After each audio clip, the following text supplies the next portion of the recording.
C is soft and playful and wonderfully unpredictable. For every mood, for every moment, it's always C. Dogs stay for mainstay. Too early for dinner, Pepper. Dogs stay for mainstay. Come on and play, Pepper. Dogs stay for mainstay. Dogs stay for new Mainstay dog food because it tastes so good. New Mainstay from Purina is the only dry dog food with tasty meat and bone meal and vegetable flavor pieces. Flavor you can actually see. Dogs stay for mainstay. Good night, Pepper. Dogs like it so much, dogs stay for mainstay. Frank, what's this? My first Mother's Day card. I wanted it to be a special one. Hallmark has 952 ways to say Happy Mother's Day. One is your way. Honey, you okay? I'm just fine. Hey, what a card can say for you. Hey, what a Hallmark card can do. I'm Rocky Blair of the Pittsburgh Steelers, and I'm here with some new friends at the University of Florida. You know, a lot of people talk about alcohol abuse, but these young people are doing something about it. They started a club called Bacchus that helps them learn to make responsible decisions about the proper use or non-use of beverage alcohol. You can start a Bacchus Club, too. For a free booklet that tells you how, write ECS Box 1197, Washington, D.C. 20013. Get a Bacchus Club going, and everybody comes up a winner. Yeah!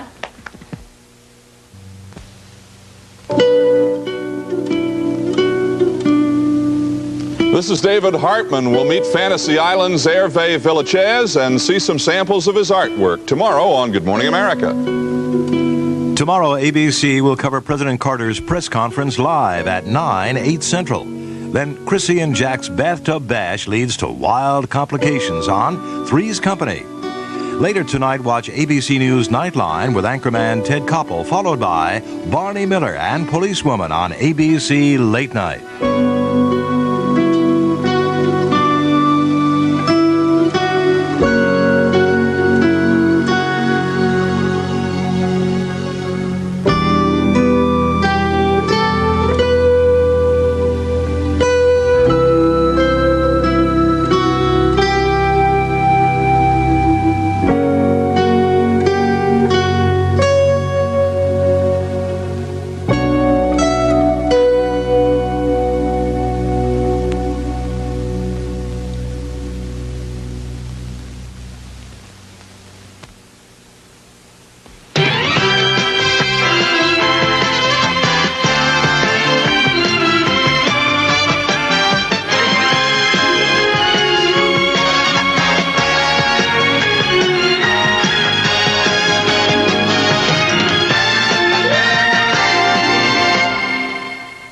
Tuesday, an ABC News close-up, The Investigators. 1984, here already, I suppose. Is big business prying into your life? Does an employee have a right to privacy? He has very little, Fanny. Is someone listening in on you? The new breed of eavesdroppers, The Investigators, Tuesday on ABC. President Carter visited those who were wounded in the rescue attempt. We'll have details in a moment on Eyewitness News. Got an energy question? Minagasco has the energy answer. How can I cut my energy bills even more? Beyond insulation and weather stripping, a good way to save energy is to improve appliance efficiency. For example, today's modern water heaters use 20% less gas, and that saves real money.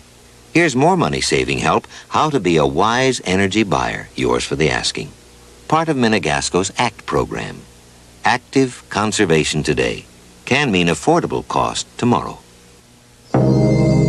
We're going to show you something inside the new Mamiya ZE that you won't find inside a conventional camera. A computer. A computer specially designed to make sure the camera is always ready to shoot at the right exposure, automatically. No matter what the conditions, no matter what the subject. Every picture will be simply beautiful with the new Mamiya ZE. Only a computer could make it that simple. It's midnight, and you lost your traveler's checks. My name's Keegan. Where's my money? Because they're Citicorp traveler's checks, we can get you emergency funds through Western Union. 7 days a week, 365 days a year. Citicorp, America's leading banking institution worldwide. Thanks. Take advantage of our size. Looks like rain. Travel the world with us, Citicorp Traveler's Checks.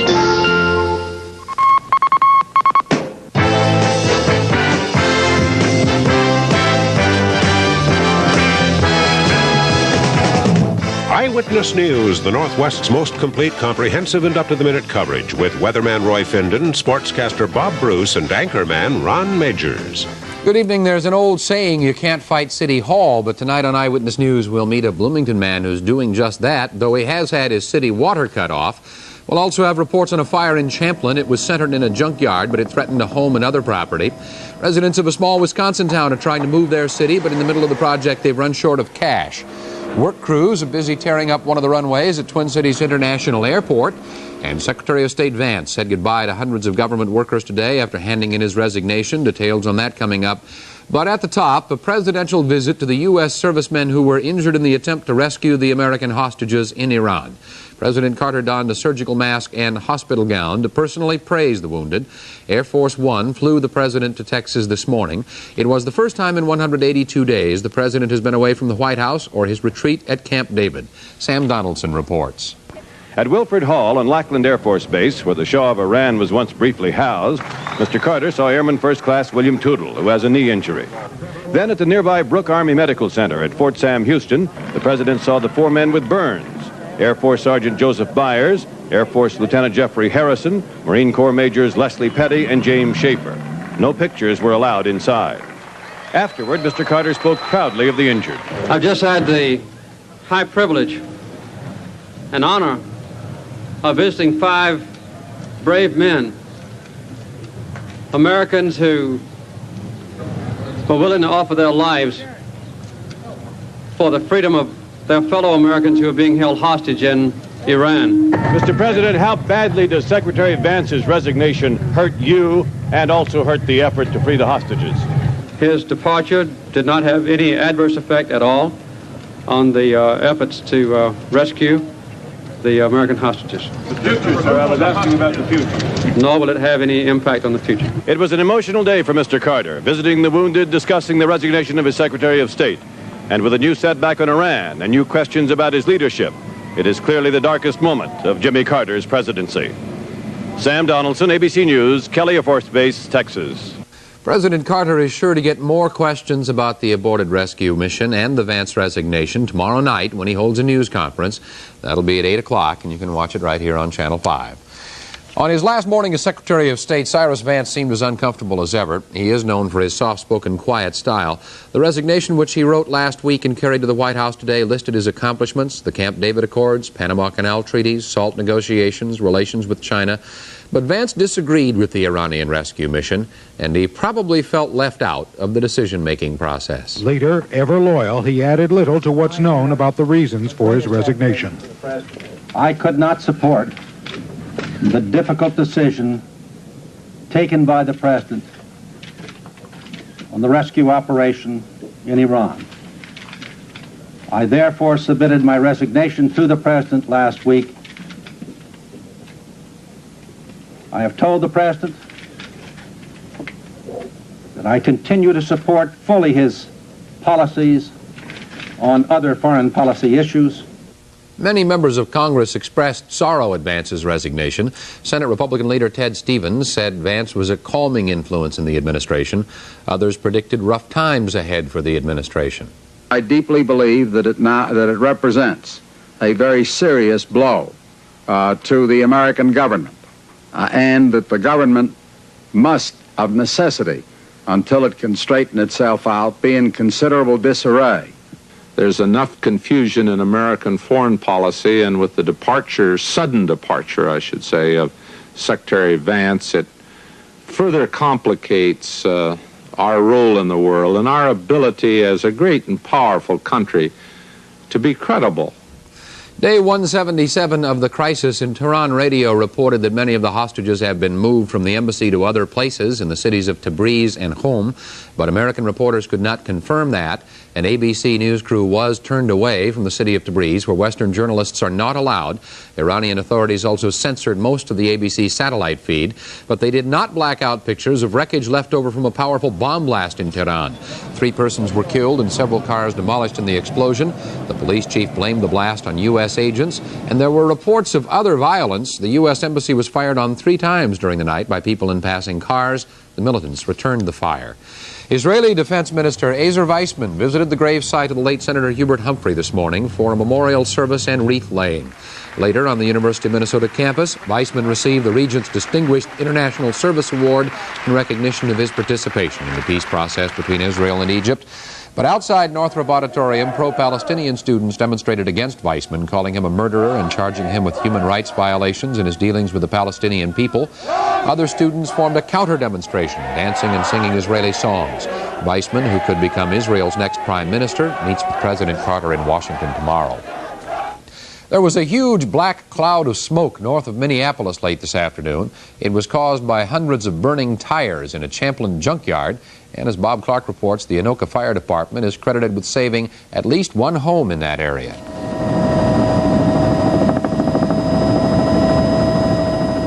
Hundreds of old tires caught fire shortly before 4 o'clock this afternoon in Louis' Auto Salvage Yard near Highway 52. The burning rubber filled the sky with a dense cloud of black smoke. Before volunteer firemen from Anoka arrived, the fire escaped from the junkyard and quickly spread into a dry wooded area near the highway, creating a serious driving hazard. Over a mile of Highway 52 had to be shut down in Champlin late this afternoon from 117th Avenue all the way to West River Road. Police say smoke blowing across Highway 52 made it unsafe to drive until almost 6 o'clock tonight. Meanwhile, the fire also endangered several farm homes in the area. It spread within 100 feet of David Bledsoe's farmhouse. I think you ought to mention it, or we ought to mention it. The Anoka Fire Department really did a remarkable job in stopping that fire. Without them being on the job and getting out here, I think my place would have gone. The official cause of this fire has not been determined, but residents in the area believe it was sparked by a welding torch that had been cutting scrap metal in the junkyard. Bob Clark, Channel 5 Eyewitness News, Champlin. And because of the continuing dry conditions, the Department of Natural Resources has expanded the areas where outdoor burning is prohibited. Tomorrow morning, the burning ban spreads to Douglas, Otter Tail, Pope, and Waseca counties. 2/3 of Minnesota's 87 counties are now under the ban. 2 women serving long sentences at State Correctional Facility at Shakopee escaped today. Guards say 28-year-old Kathy Mickens and 19-year-old Diana Heinen fled from a minimum security cottage to a car where a man was waiting nearby. Mickens has escaped before. Last August, she and Heinen were serving terms for forgery. 3 persons were killed and 7 others injured today when a tractor-trailer careened into a Pittsburgh, Pennsylvania bank. Observers say the truck driver's face mirrored sheer terror as he frantically blew the horn and pumped the brakes. Officials say those killed were on the sidewalk, and the injured include the truck driver and a passenger. Still to come this Monday night, runway construction at Twin Cities International will mean more airplane noise for some folks.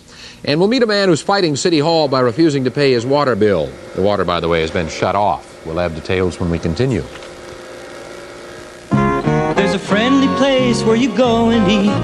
Country Good Country Kitchen. We've cooked up something special for you at Country Kitchen. Our country pork chop dinner for $3.89.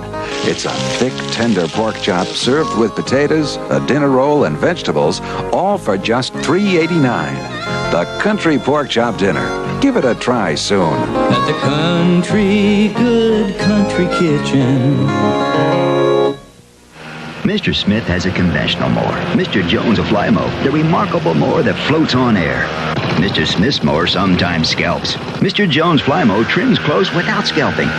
Smith works hard on his slopes. Jones glides over his. And while Smith has to empty his bag often, Flymo mulches. So besides being faster and easier to handle, Flymo's one reason why the grass is always greener on Mr. Jones' side.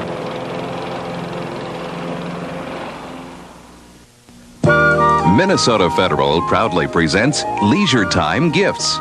Gifts selected with you, the saver, in mind. Discover a treasure of quality name brand merchandise you'll enjoy using often or giving as a gift. All items are free or available at special savers prices with a qualifying deposit. Stop in today and see the wide array of leisure time gifts now on display at any of the 32 convenient locations of Minnesota Federal. Election Day in St. Paul tomorrow. Voters will go to the polls to elect a mayor, 7 city council members, and 4 persons to serve on the school board. Of course, we'll have results here tomorrow night. And anchorman Walter Cronkite might be entering the world of politics. New Republic magazine reports that independent presidential candidate John Anderson is considering Cronkite as a running mate. The magazine quotes Cronkite as saying, "I'd be so honored to be asked, I wouldn't turn it down." Cronkite is quoted as saying that he admires Anderson and that he's in the right party. Cronkite says he's been an independent all of his life. The people of Soldiers Grove, Wisconsin, think they're being left high and dry by the federal government. Townspeople have completed half of a project designed to reduce their flood-prone downtown. Now the federal money has run out. It was a dream project. The people of Soldiers Grove, Wisconsin were going to take a few $1 million in federal money and completely move their badly flood-damaged downtown. Move it out here, away from the banks of the Kickapoo River, to a solar-powered new town. But as contractors and carpenters erected enough new buildings for 1/3 of the town's waterlogged merchants, the dream was transformed to stark reality. Soldiers Grove had received $1.5 million, only half of the federal money needed to finish the job. That leaves 22 businessmen downtown on the floodplain in badly damaged shops. Clifford Peringer's been the barber in Soldiers Grove for 50 years. He's seen a lot of floods, and he doesn't think the town's crumbling buildings will tolerate any more. I don't think they could live through one more. Really. Not like the last one. Buildings are hurt battered from the other ones, so if we got another one, I think it really would finish it. Even the planners realize that their dream's on its way to becoming a nightmare. It's poetic to say it's causing a worse disaster than the river ever caused. I think in the long term, it's utterly disastrous for the town. We may lose the town. We may lose the whole project. The town's hoping the federal government will find the money to finish their project eventually, but the people say Soldiers Grove doesn't have a lot of time to spare. Kathy Douglas, Channel 5 Eyewitness News. Economic notes: the nation's 5th largest bank has lowered its prime rate by 1 percentage point. Morgan Guaranty Trust of New York set the prime at 18.5%. Slow car sales have hurt the Ford Motor Company. Ford announced that it lost $164 million in the first quarter of the year. That's compared to profits of nearly $600 million during the same time last year.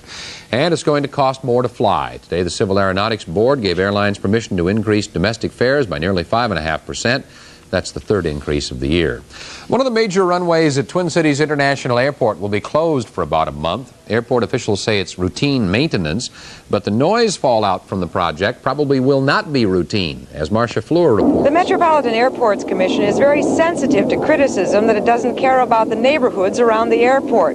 So yesterday it published an ad warning people that some changes would be going on here at the airport that would affect their lives. The MAC shut down its northwest-southeast runway this morning, tearing up huge chunks of concrete which showed the beginning signs of stress and wear. The half-mile project should be done the first week in June. They'll be working double shifts. But the noise of the operation itself won't affect the airport's neighbors. This noise will. Jets, perhaps as many as 700 of them a day, will be forced to use the only alternative at the airport, a parallel runway, which will affect everybody who lives under the air corridor from the Washburn Water Tower east of 35W in Minneapolis through Richfield. The MAC's director, Ray Glumack, says it's inevitable. When you take one of the parallels out of the system, obviously you're going to double the noise exposure on the surviving runway. Glumack admits, however, that the noise over South Minneapolis and Richfield depends somewhat on more freaky spring weather. It depends on which way the wind is blowing from, and it would be very nice if the wind would behave and not blow from that direction at all during the whole period. But I'm afraid that's more than we can expect. And yet today, the wind and weather did cooperate. A nice southwesterly wind allowed the use of a runway little used in normal spring here. Glumack says if the wind stays like this through June 1st, the people who have been warned might wonder what the airport officials were getting all excited about. This is Marcia Fleur, Channel 5 Eyewitness News, International Airport. Florida Governor Bob Graham has declared a state of emergency and called out the National Guard to help with the incoming Cuban refugees. The U.S. Coast Guard has organized a search of the waters between Key West and Cuba to look for those who may have been swamped in the recent storm. Today, the Coast Guard towed many boats back home, and officials also seized 3 vessels. The captain of one reportedly grossed $170,000, bringing in hundreds of refugees in the stormy weather. We'll have more on our weather when we continue in just a moment. Announcing the newest innovation in riding mowers, the Toro Mulcher Rider. The incredible thing about it is what you don't see. No discharge chute, no grass catcher, no clippings, no mess to clean up. Just one big, beautiful lawn. The unique Toro Mulcher Rider.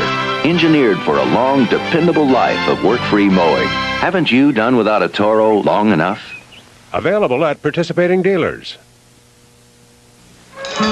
There's a notion afoot that the boxier your car is, the more sense it makes. Now, it seems like Buick and a whole lot of Regal owners disagree.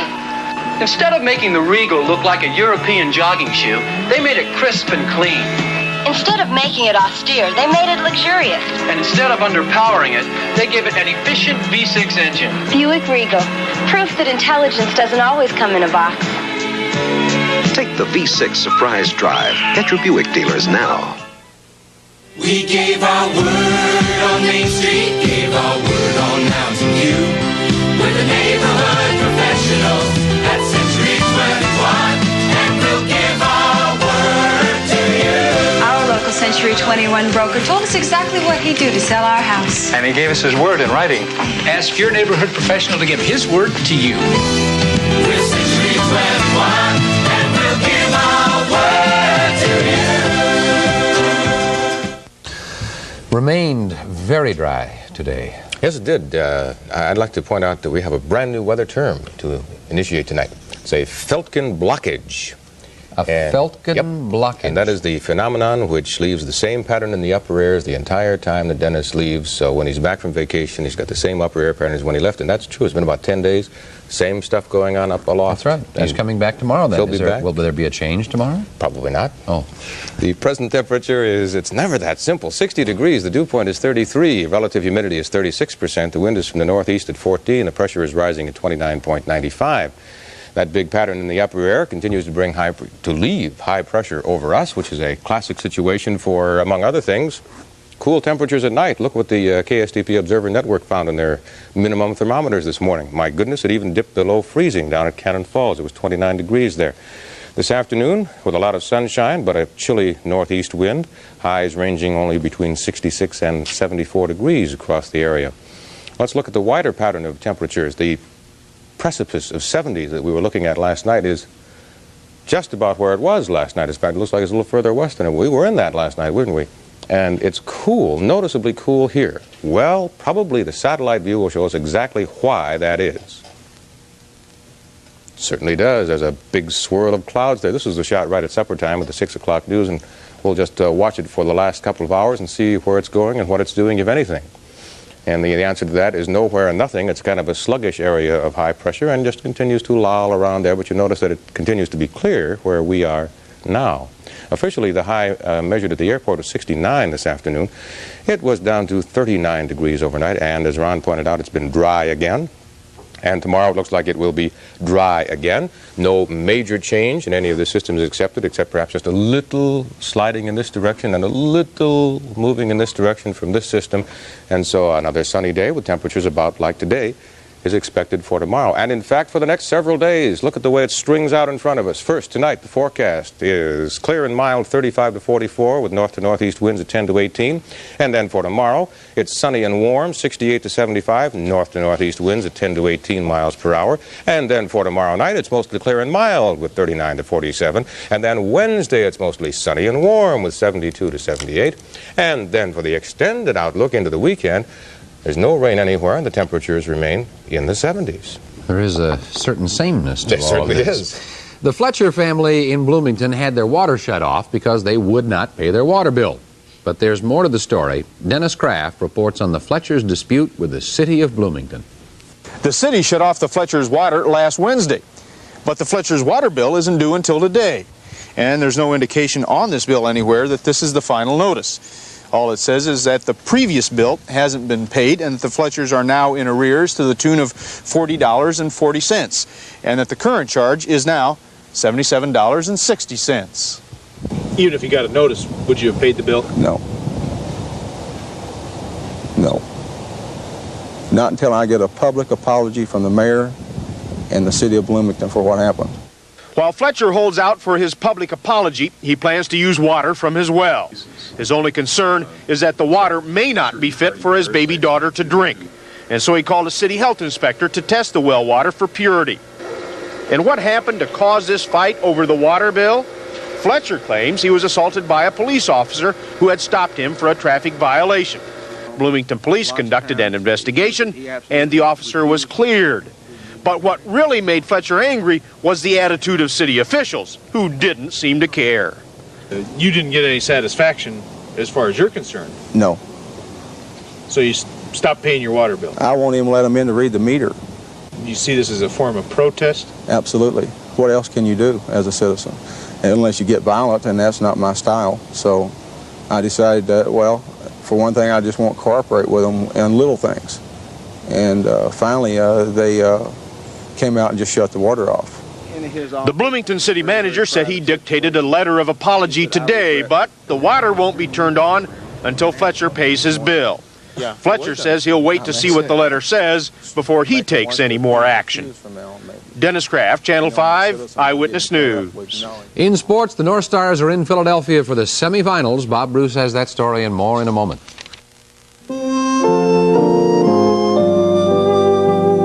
People helping people. That's what we try to be. MSI Insurance. People helping people. That's what we try to be. MSI Insurance. People helping people.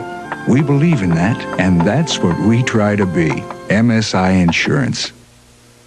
McDonald's presents a whole new way to love chicken. McChicken! Oh, a hot chicken sandwich. Great idea. Nobody makes chicken like McDonald's. Plump, tender chicken cooked a special way, so it's crunchy golden brown on the outside and juicy on the inside. It's very good. It's very new. With lettuce, a tasty sauce, and served hot on a toasted sesame seed bun. Nobody can do it. McDonald's, you've done it again. Like McDonald's can. The Lawn Boy Mulcher Catch, the mower with the split personality. It's a superb rear bagger with a deck designed for easy trimming on both sides. Plus a big zipperless bag that empties quickly. And when you remove the rear catcher, the Lawn Boy Mulcher Catch becomes one of the finest mulching mowers made. The Lawn Boy Mulcher Catch. 2 superb mowers in one. See it at your Lawn Boy dealer today. Ready for a little excitement? Midwest Federal's Let's Fly to Florida sweepstakes may be the zing tonic you're looking for. Grand prize, a round-trip flight for 2 on United Airlines Sunbird service to your choice of 7 landing places in the Sunshine State and $1,000 spending money. Register at any Midwest Federal office. You needn't be a customer. Let's fly to Florida with Midwest Federal. North Stars, I think, surprised everybody in the 7th game, or at least surprised me. I know when I was watching the game, I said to myself, Montreal, they always win, but boy, you just never know. You never know in sports. The North Stars arrived in Philadelphia early this morning. They've got one series out of the way, and pretty soon they'll begin that best-of-7 semifinal series with the Flyers. It'll be tomorrow night at the Spectrum. For a preview of the game, here's Channel 5's Rob Lear. Having little time to savor last night's 3-2 win in Montreal, by far this club's biggest victory in the franchise's 13-year history, North Star coach Glenn Sonmore took his squad through a 1-hour practice session today at the Spectrum in Philadelphia, where tomorrow, Game 1 of this semifinal series begins against the Flyers. The North Stars practiced today without the services of defenseman Kurt Giles. Giles, who left last night's Montreal game in the second period, was taken to the hospital this morning for x-rays on a possible fractured ankle. Preliminary doctor reports indicate Giles will probably miss at least this series' first 2 games. On a brighter note, Sonmore says he's more than just pleasantly surprised to be here in Philadelphia. We're glad to be playing anybody, obviously, right now, and we have a great deal of respect for Philadelphia. The thing they accomplished this season, going 35 games in Major League sport without losing, is something I don't think will ever be equaled. So obviously they're a fine team. The winning streak Sonmore alluded to was one of the early season bright spots for the North Stars when they halted Philly's winning ways at the Met in January 7-1. It would be Minnesota's only victories in 4 tries against the Flyers this season. In contrast to the Montreal series, which specialized in skating, the North Stars figure that this series will be more of an aggressive and physical type battle. Just how physical, we'll have to wait until tomorrow night when they drop the puck for Game 1. From the Spectrum in Philadelphia, Rob Lear, Channel 5, Eyewitness Sports. We received word that the x-rays on Giles were negative. He'll miss Game 1. After that, his status will be determined on a day-to-day basis. There are still some standing room-only tickets available for Sunday's game out at the Met. About 600 reserve seats remain for Game 4. That is set for next Tuesday. Well, here's an example of the Twins' misfortune today. Watch this. Hoskin Powell coming in under a Jim Anderson fly ball. Hoskin, and watch this. 2 in a row, 2 errors. 2 of the Twins' 5 errors. Earlier miscues by Ken Landreau and Terry Felton cost the Twins 5 unearned runs as Seattle jumped to a 6-0 lead. One highlight for the Twins this afternoon. This single to left by Sal Butera was his first major league hit. He later scored on Landreau's 2-run homer. The Mariners won it by a score of 6-4. They'll try it again tomorrow afternoon out at the Met. More bad news for the Twins today. Say it ain't so. Bombo Rivera fractured his left kneecap in a second-inning collision with the right field foul pole. Bombo had to be carried from the field. He'll be out for about 8 weeks. In the American League tonight, well, hardly any scores at all. Boston-Chicago rain. New York-Baltimore rain. Kansas City-Toronto rain. A lot of rain. Oakland-California just starting on the coast. In the National League, finally a score. Chicago beat St. Louis 4-2. Atlanta-San Diego, rain. Boy, we're going to need some help with the weather. The pro football folks have made their list, and you can bet they're checking it twice on the eve of the NFL's college player draft.